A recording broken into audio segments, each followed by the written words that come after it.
Let's get going. Good evening. My name is James Waller. On behalf of the Pomona Student Union and the Linguistics and Cognitive Science Department, I would like to welcome you to tonight's event. To speak well. The Pomona Student Union is a non-partisan, student-run organization committed to increasing the level of honest and open dialogue on campus and in the broader community. We challenge assumptions and present a range of perspectives through speeches, discussions, and debates on important issues.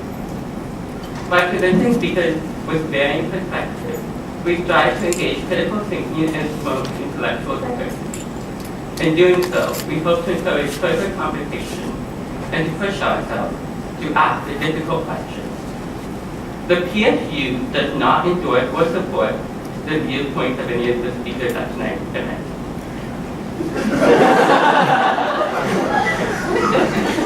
While a substantial portion of campus dialogue occurs in formal settings such as in class or at events like this one, we do not want the discussion to end here. We want you to take it with you. We encourage you to take the discussion further after this and to challenge the assumptions while debating the topic with others. So, participants, please go.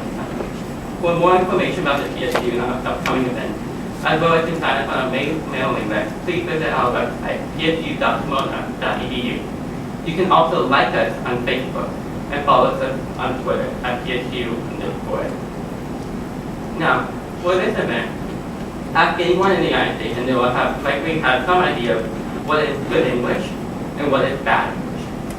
But what do we really mean when we talk about proper English? And whose English is labeled as correct, and whose is not? Whose English is labeled as broken? Today our panelists will discuss our current attitudes about language in our society and how they impact the lives of people, in this case particularly students in the classroom and on college campuses. And what can we do about this?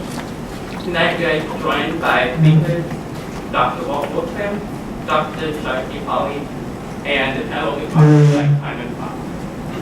Dr. Walt Wolfram, a sociolinguist and a William C. Friday Distinguished University Professor at North Carolina State University, has also served as the president of the Linguistic Society of America.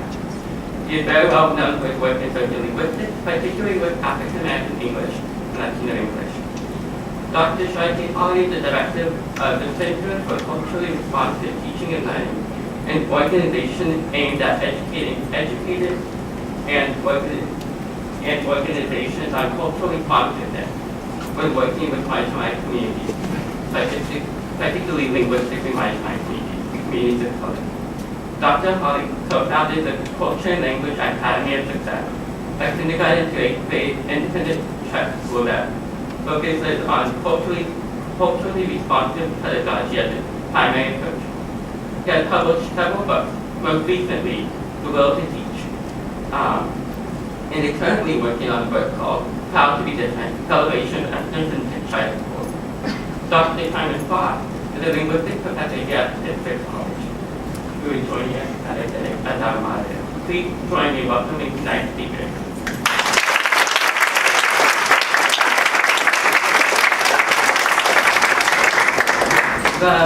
The event tonight will take the form of we'll have a very short panel and questions, and we'll have a couple of presentations, and then we'll open question and answer session at the end.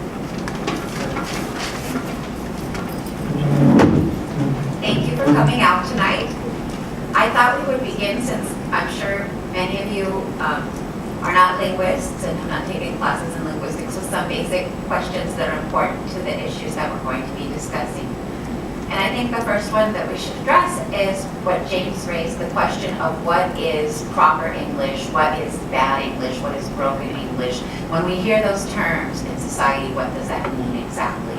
So Dr. Wolfram, do you want to start us off with a...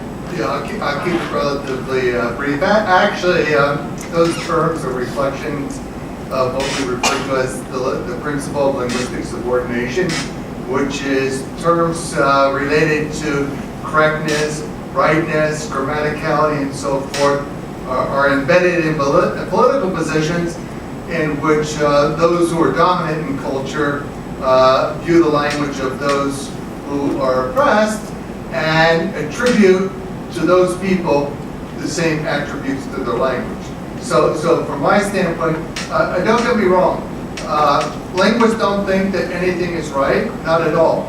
What they think is that all languages have patterns, and that those who are in socio-political power, now, I realize that's a complex issue, are those who are deemed right, and that linguistically, there's simply accidents of who's in political power and domination.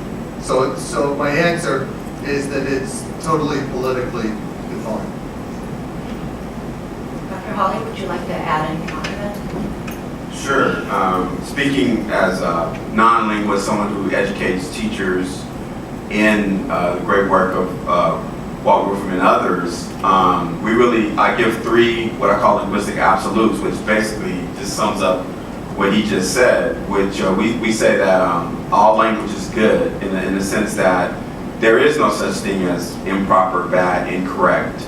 So we encourage our teachers not to use what we consider to be deficit terminology when working with students. It's just a matter of linguistic appropriateness, if you will. The second linguistic absolute is that, like he said, all language is patterned. There are rules, they're rule governed, there are things that we can do to I tell a joke, actually. I say we can, that's how we can diagram sentences, right? Because of the patterns of the language. And we can do this, our focus is on non-standard languages, so we can do this with non-standard languages. And third, the language that the children come to school with is their home language. And certainly there's nothing wrong with that, right? It's intact, it was given by their primary caregiver, and we're looking at it from a deep structure sense as well as the vocabulary. And so we have to honor and validate that home language as we prepare them to learn standard English and academic language. Thank you. And maybe you could follow up on that a bit. Maybe we'll start with Dr. Hawley. If you could follow up on that, what are some of the implications of having the language variety that you speak labeled as incorrect or broken? What are some of the implications generally, and particularly in an educational setting, whether it be here at a university or another educational setting? What are some of the implications of that? Why is this an important issue? Well, the biggest implication for us is that if you look at it from a hegemonic standpoint, and students, typically students of color, are coming into an institution that is not inherently validating and affirming to who they are culturally and linguistically.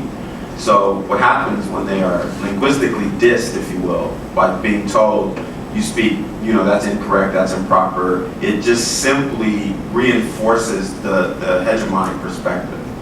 And I think that for many students, it's a turnoff in essence, because as they matriculate through the system, they're being told how their grandmother, how their uncles, how their cousins speak is wrong. And I think ultimately that has a negative impact on you in terms of your being able to connect with the institution in a way where you can have success, like many of you here in this room, to make it to this level. Many students are sort of not given that opportunity linguistically because they're told early on that what you speak doesn't matter here. Dr. Wolfram, do you have anything you want to say about that? No, but I will. Basically, American society does a very good job of socializing people into dominant ideologies. And what happens in this scenario is that the kids adopt the dominant belief system about their language. And so they feel that their language is invalidated because they, in terms of their culture and being, are invalidated. So in a sense, this is simply, the same thing that Dr. Hawley just said. But I think one thing that's important, I run into people all the time, and I say, well, you're a linguist. And their immediate reaction is, oh, I better watch the way I talk around you. What does that say about how they have been socialized? We don't have to talk about it, but we see it enacted and embedded in children's lives, in adults' lives, and in those who are not sort of a natural possessors of that standard variety. All right, thank you for giving us a little bit of background. Maybe before, we're going to move on now and have some brief presentations by each of our panelists about the work that they've been doing. James, you can put down the thing on. Yeah. Well, I was going to say maybe while he's setting it up, you could.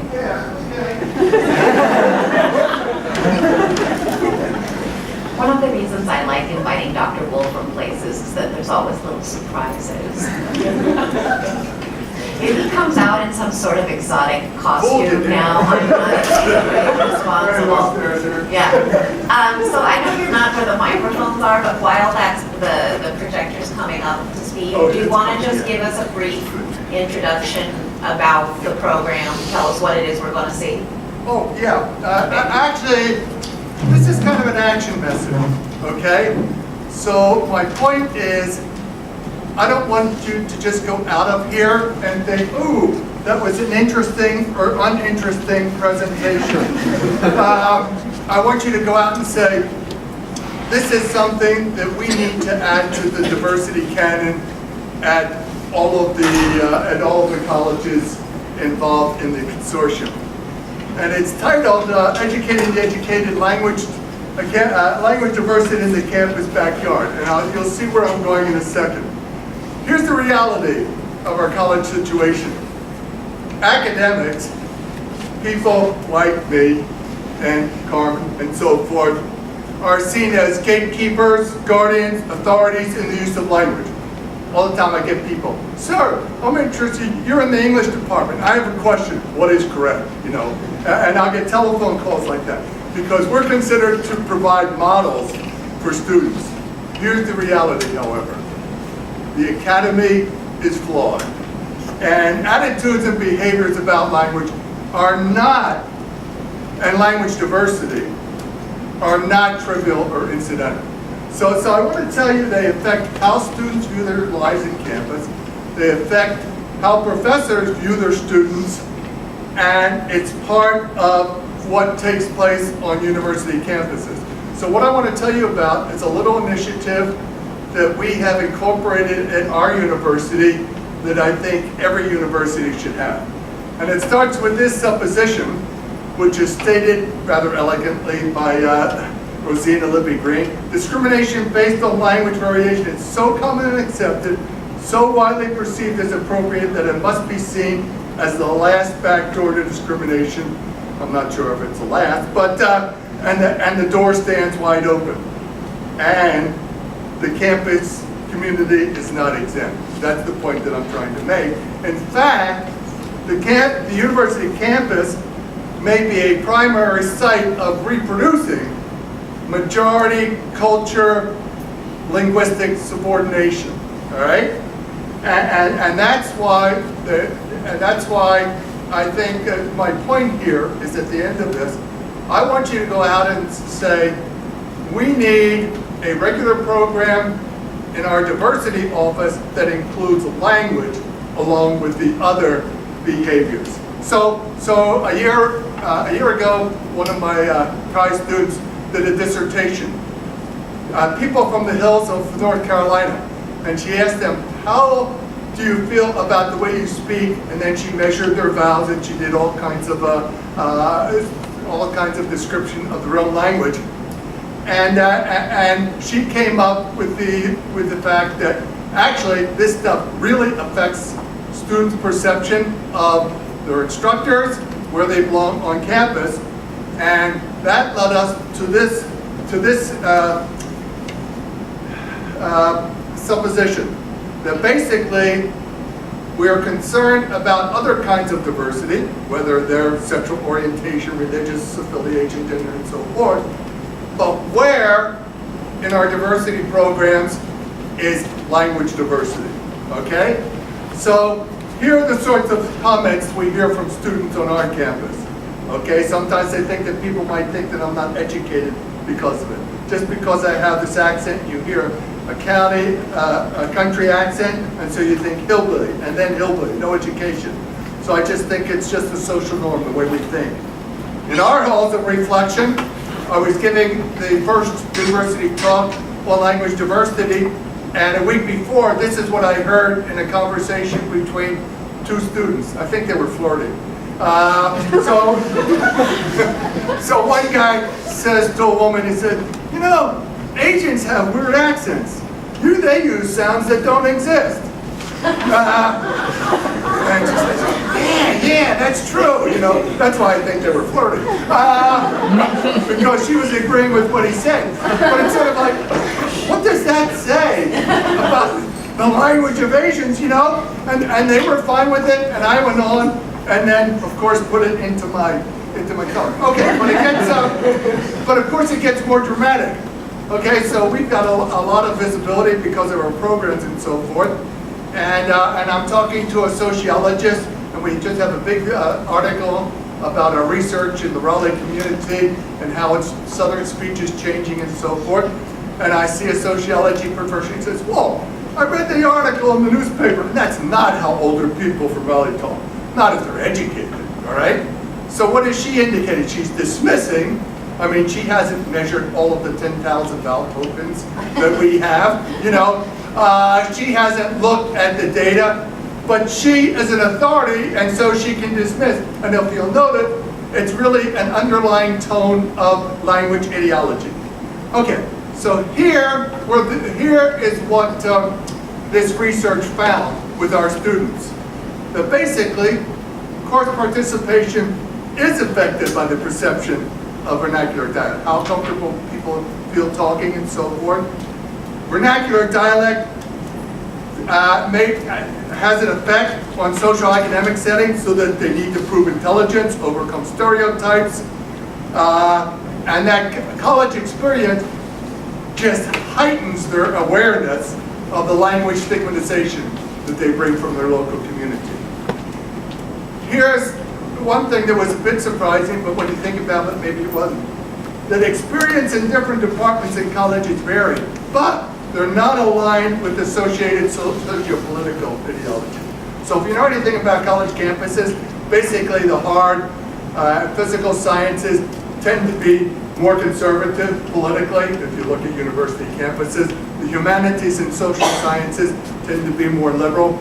But actually what we found was the humanities and social sciences made kids feel more uncomfortable in terms of their language because they were assuming the position of gatekeepers, all right? So what does that say? People who may be very liberal and progressive about other areas of difference can remain quite intolerant.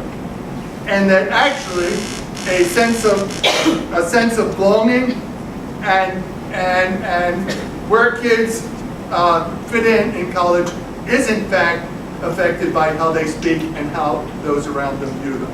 Okay, so basically what I'm saying is that this principle of linguistic subordination is actually reproduced on a formal and informal encounters in the university community, and that it's a critical manifestation of difference, and thirdly, that language diversity is typically excluded from most institutional programs in terms of promoting diversity. So based on this then, we decided to say we want to include language diversity among the diversity initiatives.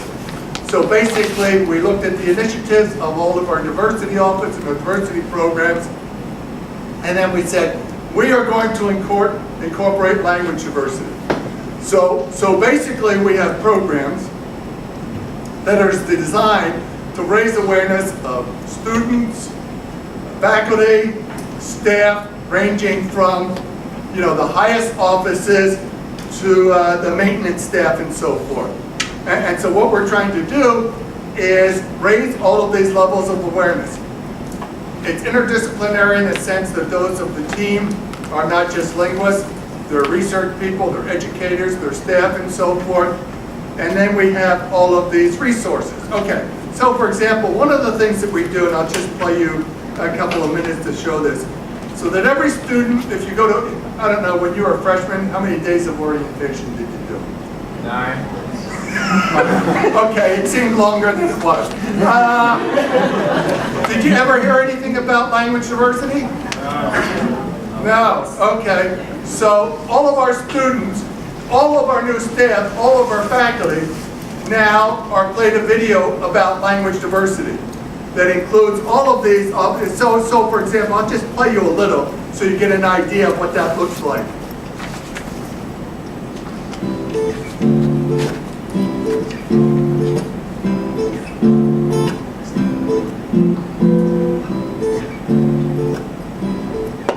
So the dialect of Warrington, it's a little different from here, huh? Right. Just like my friends, they don't know what a pack of nabs is. They call it a pack of peanut butter crackers. We call it a pack of nabs. Well, most of my life I ended up coming back and forth to Raleigh, so I'm pretty adjusted to the accent. But a lot of people tell me I have a country accent. Do you think you do? Yes, but it's not indicative of Franklin said. I just have a different. My mom doesn't say anything like me. It's just the way I talk, I guess. When I got here, or when I go somewhere else, people can tell that I'm from an urban area because I talk different, I guess, differently. It definitely is a different dialect because I guess there's a certain slang to our words that how we talk in Durham, so. Well, we took examples in a law. I was actually born in Charleston, South Carolina, and then I went to England when I was 5. So how do people react to your speech?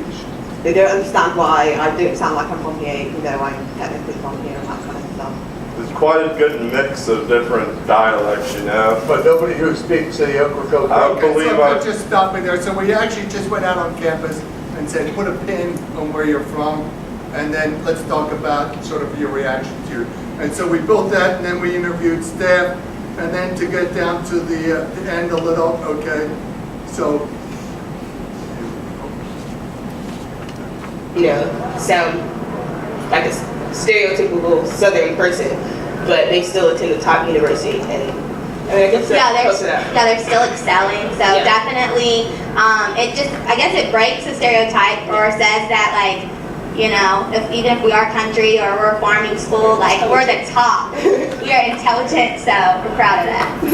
Born and raised in Hickory, North Carolina. Growing up, we were like the only Chinese family around. I teach English 101 here, so I get to teach students, like incoming first years, about language diversity and about dialects, and have them re-examine their own language prejudices. You know, language is a part of their natural life, so it's something that they can readily talk about and, you know, and embrace. Issues of language diversity are really complex. You know, they're interwoven with other issues of race and sex and gender, and you know, they make up one part of our identity. And it's really difficult to try to tease one out from the other. And so since we have a general awareness that it's not right to discriminate against people based on sex, on you know, race, on sexual orientation, these types of things, we're just trying to raise awareness that part of all these other identities is really tied up in the language that people use.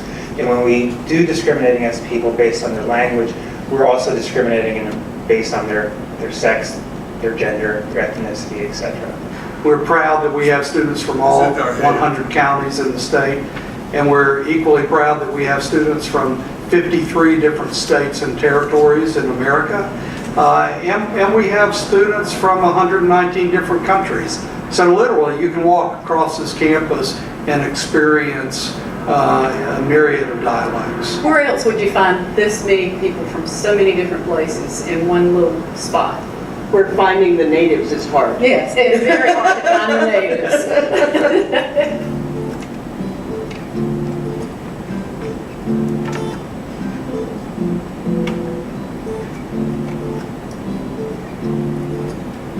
Okay, this just sort of gives you an idea. This is basically a 5-minute video that every new student, every new faculty, and every new staff member watches and then discusses about that. So we have this video, we have workshops for all of the units. We have student peer ambassadors. So some of our students link up with Dorm Life International Study Abroad, and you know the sessions that you have in dorms, you know, sort of for social awareness. So they do these sorts of language awareness sessions. We develop a new course. We have diversity workshops that are part of the first year writing curriculum, so that writing related to language differences. And then we also link to broader audiences, ranging from sort of, we have a big Packapalooza where everybody from the community comes out and on the first week, and then we also have like alternative spring break where kids go and work on language diversity, teaching in classrooms around the state of North Carolina, and they do service learning. We have a state fair exhibit where 1 million people come, and part of that is language diversity, and students as a part of their classes do a service learning project with that. So these are just some sort of, we give out buttons, you know, like bless your heart and so forth. If we had time, I would show you a cool video of how people sort of talk about this, but I'll have to do that later. But what we're trying to do with this is basically integrate all of this into our program. Now, there was one thing I wanted to show. There was one thing I wanted to show you. I can't find it. One of the things that we have, I'll see if I have it later, is we have, for example, buttons. Our mascot is the wolf pack, all right? So around campus, there are these posters, there's these digital images on the monitors and so forth, and there are these buttons that say, howl with the wolf pack, okay? Howl with an accent.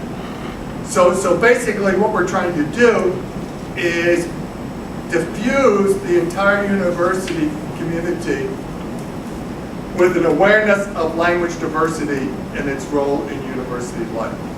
And what we're trying to do in that respect, and I'm going to stop here, is change and expand the canon at diversity so that it includes language diversity as an integral part of that. And that's what I think every campus in the country should do. Thank you.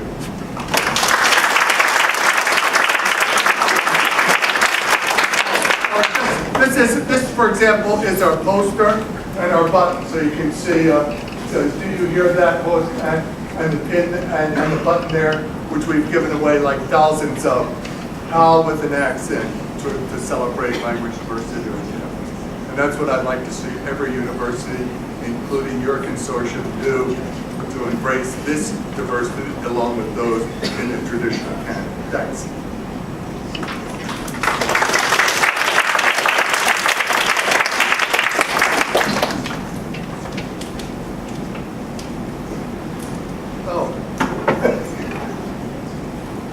That's okay, you can set it up. Okay.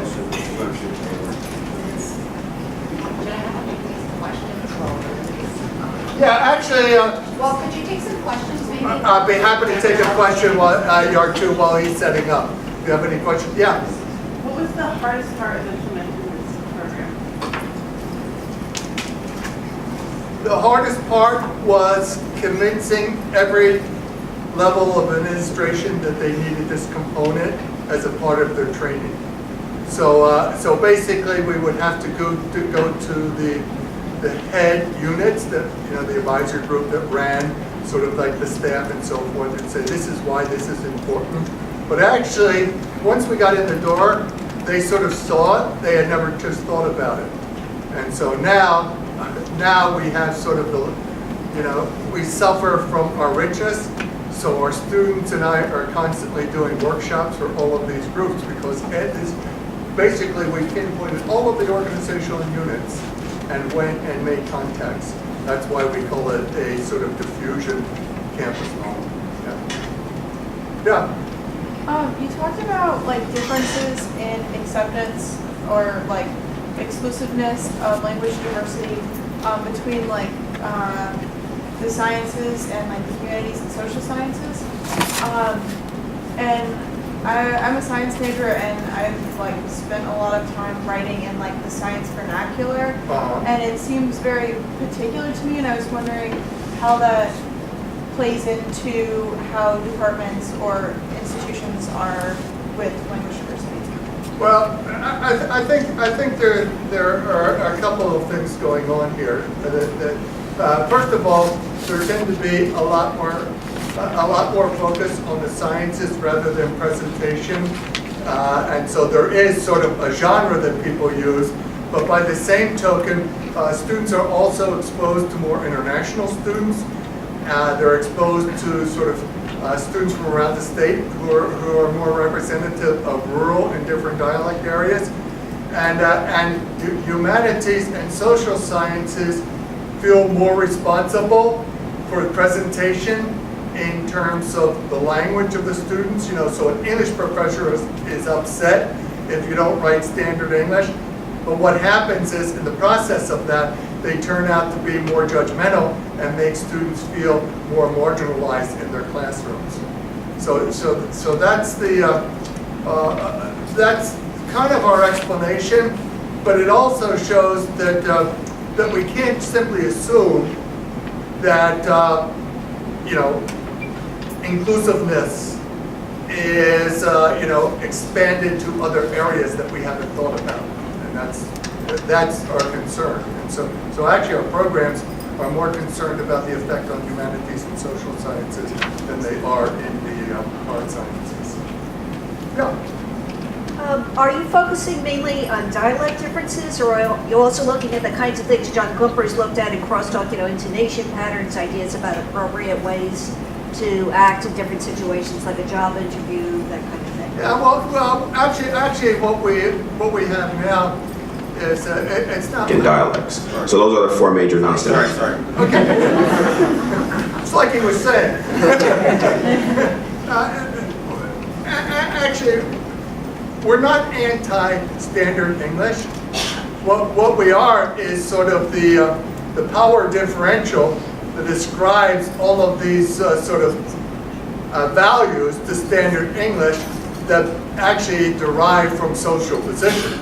You know, basically, and we do. You know, we have classes in speech and rhetoric. We have classes in written composition. You know, where students recite standard things, but they do so from a standpoint of knowing about language differences, rather than sort of think of the words that are used to describe these powerful languages: standard, proper, correct, grammatical, like they're not. So what we're trying to do is understand that it's a matter of sort of, in a sense, cosmetics, not innate or inherent linguistic equality. Yeah, that's actually, I mean, I totally agree. I was just wondering I'm whether sorry. you were expanding, Yes. if it's not, Yes. in addition to looking at dialects and hierarchies. Well, I'm sorry. Our notion of dialects does include things like discourse, you know, everything from sort of intonation and and routines of conversation and so forth. Yeah. Good. Yeah, I think so.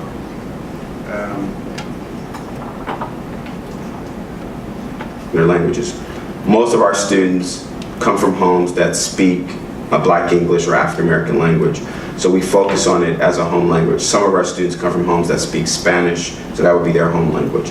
So we go from that root as the home language. This is not what I want.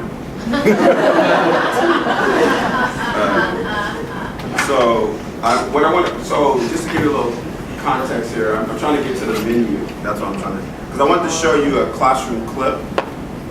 So what we did about 10 years ago, and I just, I don't know if you know who's in the room, right? And that's before he takes off, I just want to show some major love to a legend in linguistics and an inspiration to me.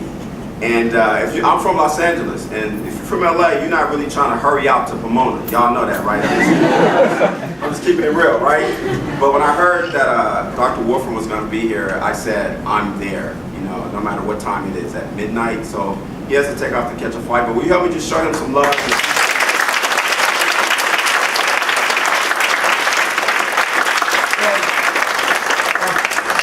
Thanks, Rocky, and the love's returned. And I'm going to be back with the film crew because we're now producing for national TV a new documentary called Talking Black in America that we hope will be the next generation's sort of education of students about the history and the beauty of African American speech along with other dialects. I'll be back, man. All right.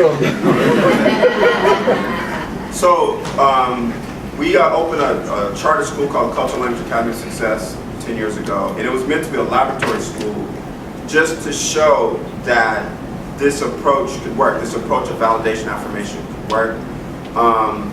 One of my knocks, and I always said with him in the room, is with all the linguistic research that you have. I mean, it's just tons of it. I mean, Walt Wolfram and others have made it basically an industry out of it. It's not equal to what we should see in schools in terms of working with teachers, what happens in the classroom.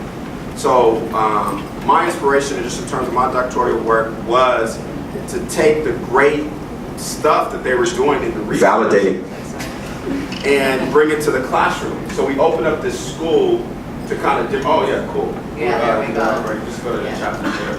Now, we can just skip ahead to, let me see here. We're going to go to, it says chapter 6 there. So I wanted to show you just a little bit of what this looks like in the room. And this is a particular lesson. It's a second grade classroom that's focused on language. And just a little side note, my daughters are in this clip here. I won't say who they are. I won't say who they are. Alrighty, class, so we're going to go ahead and continue learning about plurals. So far we've already learned about making words plural by adding S and ES. So real quick, I want you to give one, get one. Tell your partner something you have more than one of. For example, I have 2 stepsisters. Go ahead and give one, get one.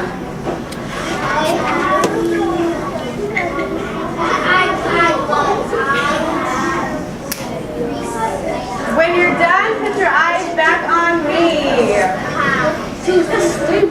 Alright, you should be finished now. Peace. Peace. Alrighty, I'm going to pick 2 names, and I want to hear what your thing is that you have more than one of. Zora.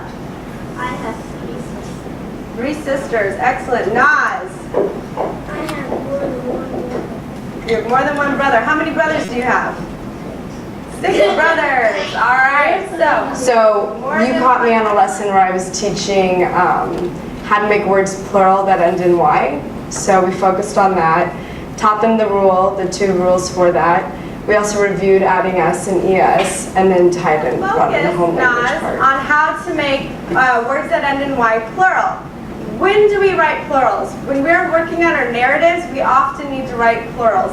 And when we write our narratives, we always write in school language, unless our characters in the book are talking in home language. Like if you have characters on the yard playing, then they might be speaking in home language. Therefore, we need to learn how to make plurals, especially when we come across words that end in Y. Because right now, I'm going to go ahead and write 3 words on this board, and I'm going to go ahead and pick sticks and have 3 students come up and write the words in their plural form. Samara, come up and pick a word. Micaiah and Taishay, come up and pick a word.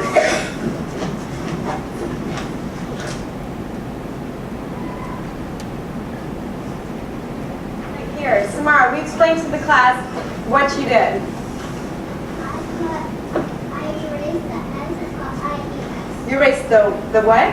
S. The Y. But how did you know to erase the Y? Thumbs up, excellent. She knew there was a consonant before the Y, thank you. So she drops the Y and added IES. Micaiah. I saw that there was a vowel before the E, before the Y, so I just added S. Excellent. Thumbs up or thumbs down? Do you guys agree with her? Excellent. She got that right. All right, Taishay. I just saw vowels after the vowels. Okay, yeah, and also, this doesn't even have a Y. So remember, most commonly, you simply can just add an S. I wanted to throw in something differently. Is this sentence singular or plural? Singular. It's singular. Okay, so this word is singular. Now, is this written in home language or school language? Home language. School language. Because look at A can mean one and then party, so they match, okay? So it's actually written in school language. I basically wanted to validate and affirm their home culture and home language. So instead of saying, I have 25 cent, that's incorrect, let's make it plural. The focus is identifying that as home language and then switching it into school language because the students have learned and understand that there's a time and a place for home language and there's a time and a place for school language. If you need to refer to the rules, you can. It's going to focus still on making our words plural, but it's going to focus primarily on identifying whether it's in home language or school language. If it's in home language, how we can turn that into school language. When you get your sentence strips, bottoms up in your group, I want you to discuss it. Decide, is it home language? Is it school language? If you got one in home language, then go ahead and explain how you would code switch and write it into school language. So I adopted 2 puppies. Home language, and the way you can make it school language is by adding an S or dropping the Y. Actually, I see Zora, Osoro, Samara, and Jasmine. You need to come up real quick. Is it a home language sentence or a school language? Thank you. You can go sit down after you put it up.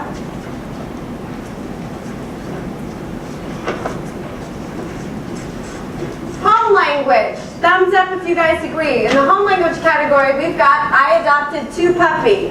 Do you guys agree with that? Thumbs up or thumbs down? Very good. That is written in home language. Next one. I saw 3 cat on the yard. School language. I have 3 new toys. Do you agree that that's school language? Shout out. Yes. Yes. I drove through 2 cities last weekend. School language. Do you guys agree with that? Shout out. Yes. Excellent. Micaiah, can you explain to me how I... All right. So that's just a sample. She goes on to continue the contrast of analysis with them around they're learning, we don't say this at 2nd grade, the plural marker, right? And then how we pull from the linguistic research that in African American language, the plural marker is not based on the S, but it's based on how you intonate the word. And so the students, she gets them to focus on mainly in their writing because we obviously write like we speak. So they'll use the African American language. You know, they may say like 50 cent or something like that, and then they'll end up writing it. And what she's trying to do is make them aware of how they're writing it in their home language. It's not bad, but it just needs to be code switched. And that's absolutely where she's going with that. Yeah. So that's what we did. That's what we do at our school, and that's what I do with teachers across the country, just training them on the sort of cultural and linguistic aspects of what the students are bringing to the classroom, and then showing them how to use it, what we call build and bridge, to the school standard English and academic language that's necessary for success in academia and in mainstream. So in no way are we saying that we just sort of stop with the validation affirmation. It's really about completing the process so that we can teach students how to be situationally appropriate, in essence. And that is what language is most appropriate for the situation, with the idea that the more languages you have, then you'll be more equipped to speak in a variety of situations. That's the idea. That's the concept in brief.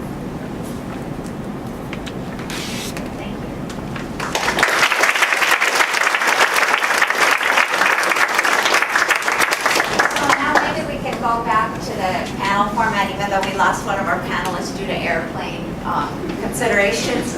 And Dr. Holly and I can answer questions that you may have. I can answer general linguistics questions. Or we can do it from here, right?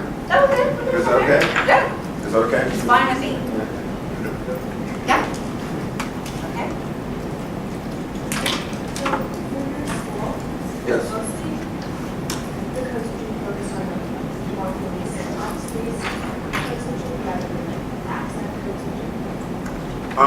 It's all, what she said, she said is it more, if it's just morpheme syntax code switching or accent code switching. And it's all of the above. So we try to do the 6 dimensions of language. So we go from phonics, phonemes, all the way to the pragmatics, right? Pragmatics is the nonverbal. So we try to, in African American language, you speak a lot with your hands and your face, and right? It's like, so we try to even help the students with that in terms of that in standard English and academic language, it's not as expressive. So we do it all. Yes.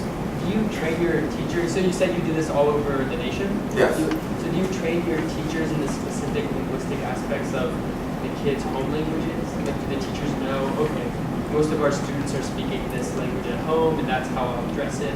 You know, it seemed like she was assuming that all the children were speaking kind of the same home language. Right. Yeah, this is a good question because we don't want the teacher to make that assumption, right? So we always say, in the case of African Americans, just because you're African American doesn't mean you speak Black vernacular, right? So there has to be some type of assessment or some type of way of knowing. With that said, though, we present it also from a linguistic heritage standpoint, where we talk about the history of the language. And even though the people like right in front of us may not speak it present day, there is sort of a history of how it follows the people in terms of their story in the United States. And so that then becomes a justification of how we're using it in teaching like a plural marker in essence. If there were other populations in that room, for example, if there were Spanish-speaking students, then we would give examples based on Spanish being the home language, or if they spoke Chicano English or whatever. So we try to just, you know, it becomes a comparative analysis, if you really break it down, based on how many languages are in the room. This seemed like sort of a formalized part of the curriculum in your particular school, just judged, correct me if I'm wrong, but judged on the amount of time that was being spent on talking about home language. Seems like maybe it had been incorporated into the curriculum or something. I was wondering if, well, first of all, if that's true, and second of all, if there is any kind of push to formalize this almost into a requirement, like a curriculum requirement, to talk about language diversity in elementary schools. Well, obviously in our school, it was part of everything we did. You know, that was sort of the point of being a laboratory school. And, you know, there are places that are trying to, I mean, LA Unified, they have a standard English language program that is in concept and funded, but, you know, but it ranges when you go to the different schools. It's not implemented as fully.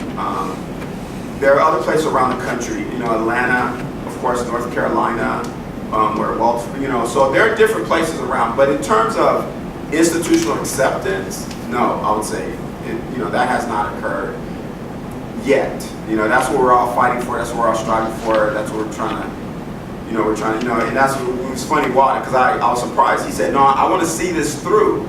And what is seeing it through? It's the institutional acceptance, so that it becomes a part of everything that is done. And that's what we're trying to do. That's the advocacy part of it. Yes?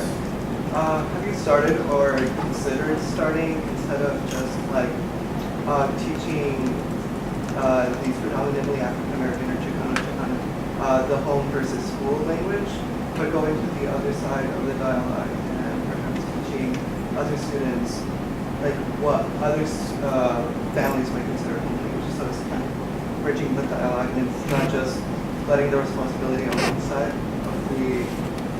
the conversation. Right. If I'm understanding your question right, you're saying, do we ever go from school language into home language? Or teach home language to students who don't already know it. Oh, okay. Well, not formally, but as what, you know, if you've been on any elementary campus and you go out on the yard, that is happening naturally anyway, where because they're communicating on the yard in their home languages, and that's where it's happening in a formal manner. Not in a formal sense, and part of it is political, because technically we're not supposed to be teaching, quote unquote, Ebonics. You know, this is the big, where everybody gets nervous and scared, and the controversy and all. So I would say, just for that reason alone, the answer to your question is no. But informally, it's going on all the time among the kids. Yeah. See, I can do that here. I can teach the rules, and I do in my classes. I teach the rules of African American language to university students. Now it's okay, because the idea is, well, now they've made it all this way, they're probably safe. I can't do anything bad to them by teaching these rules, you know. But that's, now I can. But in elementary and junior high and so forth, we're not there yet. I mean, would we, and who all like things to be like that? Yes, we would. Do we think it would be good for students who have absolutely no contact with the heritage of African American languages to learn the language and the rules? We think it'd be fabulous, because learning about language opens your mind in the same way that learning French or something opens your mind. But politically, that is not a place that we are anywhere close to. In your school, what percentage of each day is spent on language Versus other subjects? Well, we try to say we do language all the time, right? But in terms of just English language arts, it's about a 90-minute block for each child. And then they have about a 90-minute block for math. And then we do the rest of the science and social studies and PE and all those other things. So when you teach students at that age to distinguish between their home language and school language, as they grow up, do they ever, do you think they feel conflicted about having those two sets of the same language, that one may not be appropriate at times when the other is? Do they feel like one's inferior, or do they just grow up thinking I speak two similar words with the same language? I think they realize that there's a social aspect to this that they must adhere to in order to have success. And it's really sort of just buying into it in essence. And so therefore there's no confliction. I can say that, I can speak to that even as an adult, right? I'm not conflicted, but I know the reality of me coming in here speaking predominantly African American language. It would send a certain message to some people in the room, like, see, I told you, you know what I'm saying, right? So I have to have a certain representation. And so what we try to do is actually teach the students that there is no difference. What changes is the situation. And you actually, I think, what I've witnessed, the kids have more confidence. It gives them, it empowers them because they realize the power of language. And that's so important. All right, thank you. So in K-12 these days, it's all about the Common Core. Have you thought about how this set of lessons can be made part of that rubric? Sure. Well, actually, you know, the Common Core are linguistic friendly to a certain extent. I mean, they're still hegemonic in terms of being standards, but there are a lot of places in the Common Core that allow teachers the freedom to do this type of teaching. Whereas previous to the Common Core, when we were more scripted based around the programs, there was very little allowance, right? So I've actually been encouraged by the Common Core and the way it's allowed teachers to kind of navigate. It still uses terms like formal English, informal English, which I don't like personally subscribe to, in terms of how it languages it and talks incorrect and correct. So it still uses those terms. But when it comes to the pedagogy part, which is what I'm interested in, teachers have freedom. They have freedom. And so I actually think it's a good thing, considering where we're coming out of with the No Child Left Behind and the scripted programs, and you must teach this way. The Common Core doesn't prescribe a way of teaching, it just prescribes the content. So I think it's good for us. Time together, so yes, we were talking about how it's not feasible right now to make this a part of every school. Let's take that. One way that we like to consider doesn't settle quickly is pointing to evidence that it does increase difficulty. Maybe it even, I don't know, maybe it even increases their ability to master court dialects. Is there, what sort of evidence can you use, or I don't know if it's already exists and the question is how do we publicize it, or that's kind of the next step we need to collect that way. How can we show people that this is effective and it shouldn't be in Well, I think you may want to chime in on this one. I wish it were that simple because there's been plenty of evidence going back into the 60s that this type of teaching works. And on a larger level, if that were true, we would have bilingual ed in every school for everybody, because there's a lot of evidence to show bilingual education works. So unfortunately, it's not about the evidence. You know, if if that were the case, I think we'd be much farther along. So what would you say? What's that next step? End racism? I don't know.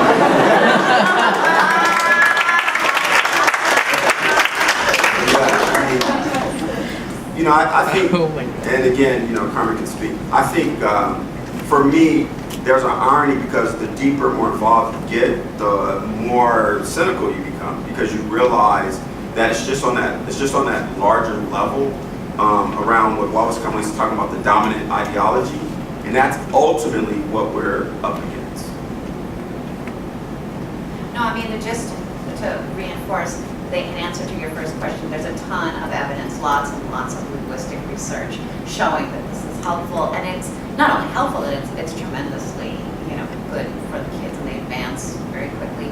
And it's not some huge mystery. I mean, even just going from telling a child 12 times a day, no, you're saying that wrong, everything you say is wrong, to, you know, okay, here's this way of speaking, which is, you know, really great for a long, wide range of things, and here's this other way to translate it, and we want you to be able to go back and forth. I mean, just only doing that alone, you could see how that would already begin by creating a positive atmosphere, leaving aside the actual learning process. But school districts are notoriously difficult to influence and notoriously slow to change.